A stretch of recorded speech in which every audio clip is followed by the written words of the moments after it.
आज से कई सौ साल पूर्व की बात है। एक गांव में राम सिंह नामक एक किसान अपनी पत्नी व बच्चे के साथ रहता था। राम सिंह अनपढ़ व गरीब था, मगर अपने बेटे सुंदर को वह पढ़ा लिखा कर किसी योग्य बनाना चाहता था, ताकि उसका बेटा भी उसकी भांति उम्र भर मेहनत मजदूरी न करता रहे। अपने पुत्र से उसे बहुत आशाएं थीं। लाखों सपने उसने अपने पुत्र को लेकर संजो डाले थे। वही उसके बुढ़ापे की लाठी था। उसका बेटा सुंदर भी काफी बुद्धिमान था। वह गांव के पंडित कस्तूरीलाल के पास जाकर शिक्षा ग्रहण कर रहा था। उसने भी अपने मन में यही सोचा हुआ था कि वह भी पढ़ लिख कर बड़ा आदमी बनेगा और अपने माँ बाप के कदमों में दुनिया भर की सारी खुशियां और सारे सुख लाकर डाल देगा। इंसान यदि किसी लक्ष्य को निर्धारित कर ले और सच्चे मन से उसे पाने का प्रयास करे, तो वह उसमें सफलता प्राप्त कर ही लेता है। ऐसा ही सुंदर के साथ भी हुआ। वह अपनी कक्षा में अच्छे नंबरों से उत्तीर्ण हुआ। सारे गांव में उसकी खूब वाहवाही हुई। अपने बेटे की इस सफलता पर राम सिंह का मस्तक भी गर्व से ऊंचा हो उठा। एक रात राम सिंह ने अपनी पत्नी से कहा, सुंदर की मां, मेरे मन में सुंदर को लेकर काफी दिनों से एक विचार उठा रहा है। कहो जी, राम सिंह की पत्नी ने कहा। ऐसी क्या बात है? क्या सुंदर की शादी ब्याह का विचार बनाया है? अरे भगवान, शादी ब्याह तो समय आने पर हम उसका करेंगे ही, मगर अभी उसे अपने पैरों पर तो खड़ा होने दें। मेरा तो यह विचार है कि क्यों ना हम उसे शहर भेज दें, ताकि वहां जाकर कोई अच्छा सा काम धंधा सीखकर कुछ बनकर दिखाए। यहां गांव में तो बस मेहनत मजदूरी का ही धंधा है। पढ़ने लिखने के बाद भी यदि उसे यही धंधा करना है, तो पढ़ाई लिखाई का लाभ ही क्या है? हमारा तो अपना कोई खेत भी नहीं है जिसमें मेहनत करके वह कोई तरक्की कर सके। मगर सुंदर के बापू, सुंदर ने तो आज तक शहर देखा ही नहीं है। हम किसके भरोसे उसे शहर भेज दें? सुंदर की मां कमला ने कहा। माना कि हमारा सुंदर समझदार और सूझबूझ वाला है और शहर में वह कोई अच्छा सा काम धंधा तलाश भी लेगा, मगर शहर में टिकने का कोई ठिकाना भी तो चाहिए। सुनो सुंदर की मां, शहर में मेरा एक मित्र है। हालांकि हम दोनों वर्षों से एक दूसरे से नहीं मिले, मगर फिर भी मुझे उम्मीद है कि यदि मैं सुंदर को उसका पता ठिकाना समझाकर भेजूं, तो वह अवश्य ही उसे शरण देगा और रोजी रोजगार ढूंढने में वह सुंदर की सहायता भी करेगा। बात तो आपकी ठीक है सुंदर के बापू, लेकिन मेरा मन नहीं मान रहा कि मैं अपने लाल को अपनी आंखों से दूर करूं। ऐसा तुम अपनी ममता के हाथों मजबूर होकर कह रही हो, मगर दिल से तो तुम भी यही चाहती हो कि हमारा बेटा तरक्की करे। इसलिए दिल को मजबूत बनाओ। सुंदर शहर जाकर कुछ बन गया तो हमारा बुढ़ापा भी सुख से गुजरेगा। और इस प्रकार राम सिंह ने अपनी पत्नी को समझा बुझाकर सुंदर को शहर भेजने के लिए राजी कर लिया। उसी शाम सुंदर जब अपने यार दोस्तों के साथ खेल कूद कर घर वापस आया, तो राम सिंह ने बड़े प्यार से अपने पास बैठाया और अपने मन की बात बता दी। सुंदर यह जानकर बहुत खुश हुआ कि उसका बापू उसे शहर भेजना चाहता है। वास्तव में सुंदर भी यही चाहता था कि वह किसी प्रकार शहर चला जाए और वहां कोई ऐसा काम धंधा करे जिससे उसका परिवार सदा सदा के लिए गरीबी से छुटकारा पाकर सुख भोगे। अतः पिता का प्रस्ताव पाकर वह बड़ा खुश हुआ और बोला, पिताजी, चाहता तो मैं भी यही था कि पढ़ लिख कर शहर जाऊं और अच्छी सी नौकरी करके घर की कमाई में आपका हाथ बटाऊं, मगर कहीं आप मुझे शहर भेजने से इनकार न कर दें। यही सोचकर मैंने आपसे अपने मन की बात नहीं कही। मगर अब जब आप स्वयं ही मुझे शहर भेजने के इच्छुक हैं, तो इससे अधिक खुशी की बात मेरे लिए भला और क्या हो सकती है। मैं अवश्य ही शहर जाऊंगा। और प्रकार दूसरे ही दिन राम सिंह ने उसे दीन दुनिया की ऊंच नीच समझाई और अपने मित्र का पता देकर शहर के लिए विदा कर दिया। सुंदर काफी सूझबूझ वाला समझदार युवक था। अपने माता पिता के दुख दर्द को वह भली भांति समझता था। वह यह भी जानता था कि गांव में रहकर तो उसका भविष्य अंधकार में ही डूबा रहेगा, जबकि उसकी इच्छा बड़ा आदमी बनकर अपने माता पिता को भरपूर सुख देना था। अतः खुशी खुशी वह शहर के लिए रवाना हो गया। शहर आकर सुंदर की आंखें चूंधियां गईं। खूब भीड़ भड़क्का, सजी संवरी दुकानें, तागे इक्कों का आवागमन। खैर, आश्चर्य से वह सब देखता सुंदर अपने पिता के कथित दोस्त से मिलने चल दिया। लेकिन जब वह पता के बताए स्थान पर पहुंचा तो पता चला कि उसके पिता का दोस्त रामचंद्र तो न जाने कब का मर खप गया और अब तो उसके परिवार का भी कोई अता पता नहीं था। यह जानकर सुंदर बहुत निराश हुआ और सोचने लगा कि अब क्या होगा। आशा निराशा तो जीवन में चलती ही रहती है, लेकिन सुंदर उन युवकों में से नहीं था जो हताश होकर बैठ जाते हैं। उसमें हिम्मत और आत्मविश्वास कूट कूट कर भरा था। उसने अपने आप को दिलासा दिया और बोला, बेटे सुंदर, निराश होने से कुछ नहीं होगा। अब शहर आ ही गए हैं तो कुछ करके ही लौटेंगे।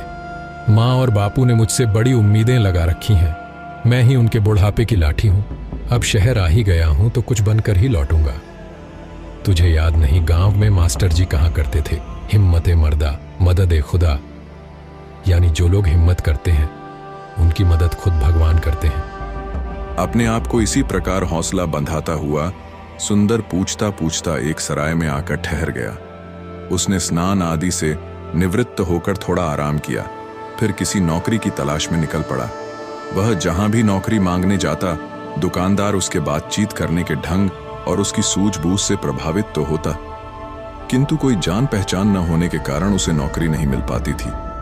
इसी प्रकार कई दिन गुजर गए। सुंदर गांव से अपने साथ जो रुपया पैसा लेकर आया था वह भी लगभग समाप्त होने को था। अब तो सचमुच सुंदर को चिंताओं ने आ घेरा। वह सोचने लगा कि काश शहर में उसकी कोई जानकारी होती तो अवश्य ही उसे कोई नौकरी मिल जाती। एक दिन की बात है, सुंदर थक हार कर एक पेड़ के नीचे बैठा मौजूदा स्थिति के विषय में सोच रहा था। उससे कुछ ही दूरी पर राजकर्मचारी पेड़ की ठंडी छांव में बैठे गपशप कर रहे थे। अनमना सा सुंदर उनकी बातें सुनने लगा। एक दूसरे से कह रहा था, कुछ भी कह भाई रामवीर, तू है बड़ा नसीब वाला। हम दोनों साथ साथ ही राज दरबार की सेवा में आए थे, मगर तू तरक्की करके राजा जी का खजांची बन गया और मैं रहा सिपाही का सिपाही। इसे कहते हैं तकदीर। तकदीर भी उन्हीं का साथ देती है गंगाराम, जो सूझबूझ और हिम्मत से काम लेते हैं। मैंने अपनी सूझबूझ से कुछ ऐसे काम किए कि महाराज का विश्वास पात्र बन गया और उन्होंने मेरी ईमानदारी देखकर मुझे खजांची बना दिया। न भाई, तू जरूर किसी साधु या फकीर से कोई मंत्र वंत्र पढ़वा कर लाया होगा जो इतनी जल्दी इतनी तरक्की कर ली, वरना मैं क्यों ना किसी ऊंचे पद पर पहुंच गया। भैया, तू मुझे भी अपनी कामयाबी का राज बता। तेरे जैसे लोग इसी चक्कर में रहते हैं कि पकी पकाई मिल जाए और खा लें। अरे भाई मेरे, अगर इंसान में हिम्मत, हौसला, ईमानदारी, साहस और सूझबूझ हो तो वह पहाड़ को खोदकर नदी बहा दे। देख, तू वह मरा हुआ चूहा देख रहा है ना? रामवीर ने सड़क के किनारे पड़े एक मरे हुए चूहे की ओर इशारा किया। हाँ, देख रहा हूं। आने जाने वाले लोग भी उसे देख रहे हैं और घृणा से थूककर दूसरी ओर मुंह फेर कर निकल रहे हैं। रामवीर भाई, मैं तुझसे तेरी कामयाबी का रहस्य पूछ रहा था और तू मुझे मरा हुआ चूहा दिखा रहा है। ये क्या बात हुई? गंगाराम, मैं तुझे कामयाबी की बाबत ही बता रहा हूं। सुन, लोग उस मरे हुए चूहे पर थूक कर जा रहे हैं, मगर कोई सूझबूझ वाला इंसान इस मरे हुए चूहे से भी 4 पैसे कमा लेगा।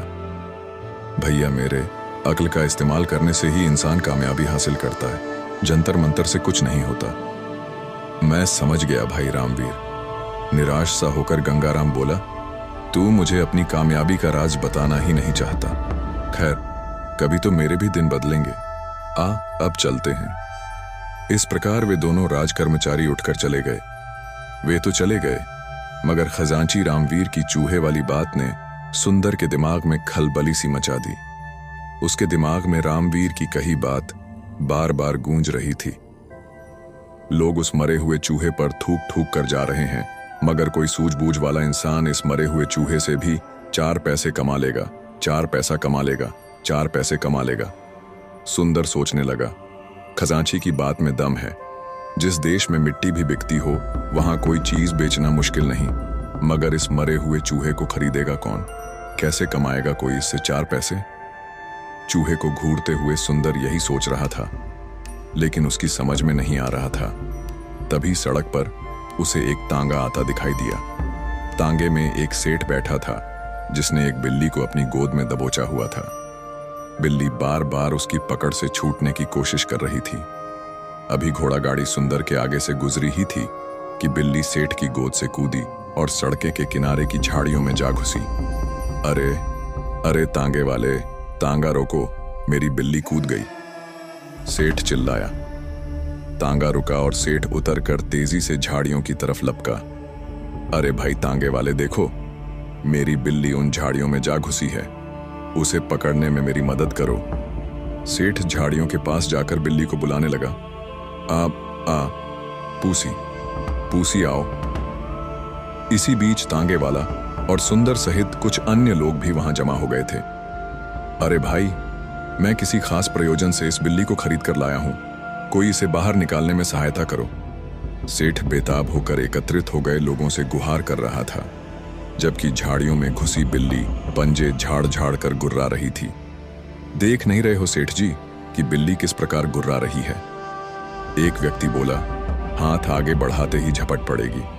यह सब देखकर सुंदर के मस्तिष्क में राजा के खजांची की बात गूंज गई। कोई सूझबूझ वाला इंसान इस मरे हुए चूहे से भी 4 पैसे कमा लेगा। सुंदर के मस्तिष्क में धमाका सा हुआ और तुरंत उसके मस्तिष्क में एक युक्ति आ गई। वह सेठ से बोला, सेठ जी, अगर मैं आपकी बिल्ली को काबू करके दूं तो आप मुझे क्या देंगे? आए। सेठ जी ने तुरंत सुंदर की ओर देखा और बोला, भाई, तू मेरी बिल्ली को काबू करके देगा तो मैं तुझे चांदी का एक सिक्का दूंगा। चांदी का सिक्का? सुंदर के मुंह में पानी भर आया। ठीक है, आप यहीं रुकिए, मैं अभी आपकी बिल्ली काबू करके आपको देता हूं। कहकर सुंदर दौड़ा दौड़ा उसी दिशा में गया जिधर मरा हुआ चूहा पड़ा था। वाह बेटा सुंदर, बन गया काम।